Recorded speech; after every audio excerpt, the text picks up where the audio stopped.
మహాగణుడైన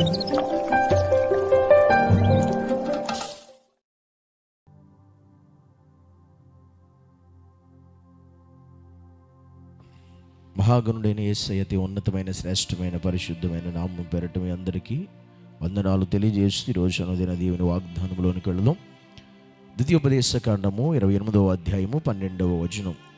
యెహోవా నీ దేశం మీద వర్షము దాని కాలమందు కురిపించుటకును, నీవు చేయు కార్యమంతటిని ఆశీర్వదించుటకును ఆకాశమును తన మంచి ధననిధిని తెరుచును. నీవు అనేక జనములకు అప్పిచ్చెదవు గాని అప్పు చేయవు. ఈరోజు దేవుడు నీకు ఇస్తున్న వాగ్దానం ఏంటో తెలుసా? నీవు అనేక జనములకు అప్పిచ్చెదవు కానీ అప్పు చేయవు.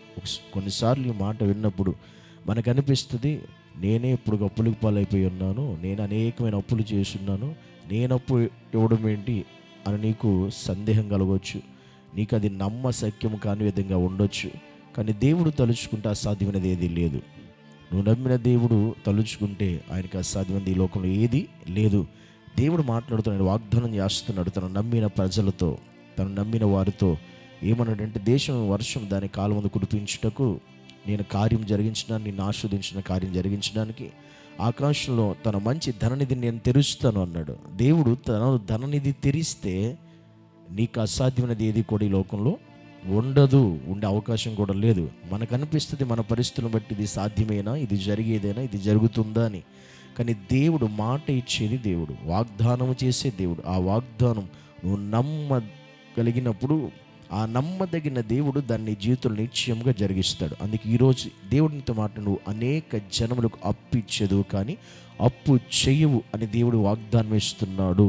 ఈ వాగ్దానం మన జీవితంలో నెరవేర్చబడును గాక. ఎందుకు అని అంటే, దేవుని సన్నిధిలో ఆయన మనల్ని ఎలా చేసేది అంటే, మన అప్పుల పాలైపోయేలాగా ఆయన ఉంచే దేవుడు కాదు, మనం నిరుత్సాహంలో ఉంచే దేవుడు కాదు, మనం ఆర్థిక ఇబ్బందులతో బాధపడే విధంగా మనం బ్రతికేలా ఆయన చేసే దేవుడు కాదు.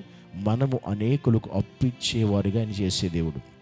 మనం అనేకులకు అప్పిచ్చే దేవుడు కనుక అప్పు చెయ్యము అన్నట్టుగా దేవుడు మనం నడిపించగలడు, అలాగే ఆస్వాదించగలడు, అలా దీవించగలడు, అలా నడిపించేటువంటి గొప్ప దేవుడు మనం ఈరోజు కలుగున్నాం. కనుక నీవు కూడా దేవునితో వాగ్దానం చేస్తున్నావు, రాబోయే దినాల్లో ముందున్నది నువ్వు అనేకులకు అప్పిస్తావు కానీ అప్పు చెయ్యు. ఆ విధంగా దేవుడు నిన్ను ఆశీర్వదించడానికి ఆయన సమర్థత కలిగినటువంటి దేవుడు.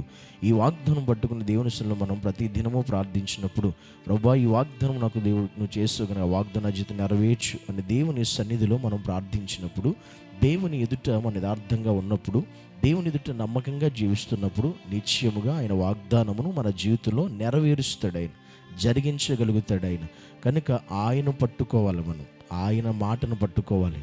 కానీ మనుషులను కాదు, మనుషుల మాటలను కాదు, ఆయన మాటను పట్టుకుని ముందుకు అడిగేసినప్పుడు ఆ వాగ్దానం, ఆ మాట మన జీవితంలో నెరవేర్చబడుతుంది.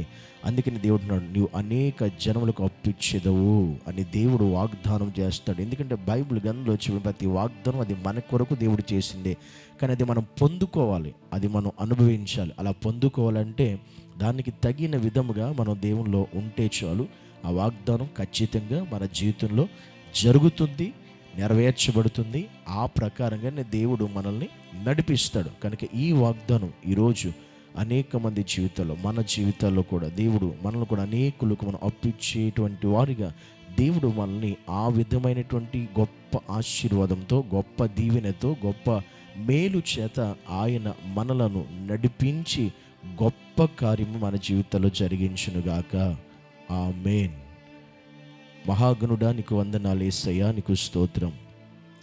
నీ మాట సత్యము, నీ మాట ఉన్నతమైనది. ప్రభువా నీ మాటను బట్టి మేము ప్రార్థిస్తున్నాం, నీ వాగ్దానం బట్టి ప్రార్థిస్తున్నాం.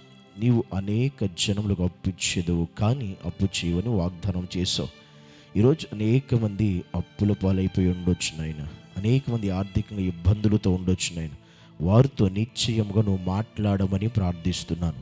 నీ మాటను నమ్మి వారు ప్రభువా నీ ఎడల వారు విశ్వాసం ఉంచి తండ్రి వాగ్దానం పట్టుకుని చేపట్టి నడుచున్నప్పుడు నిశ్చయముగా ఈ మాటలు వింటున్న ప్రతి బిడ్డల జీవితాల్లో వారన్నిటిని కూడా సమస్యలను తొలగించి, అప్పుల నుంచి ఆర్థిక పరిస్థితిని విడుదల కలిగించి, వారే ఇతరులకు అప్పిచ్చేటువంటి స్థితిలోనికి ప్రతి బిడ్డను నడిపించమని యేసు నామములో ప్రార్థించి అడిగి వేడుకుంటున్నాము పరమ తండ్రి. ఆమేన్.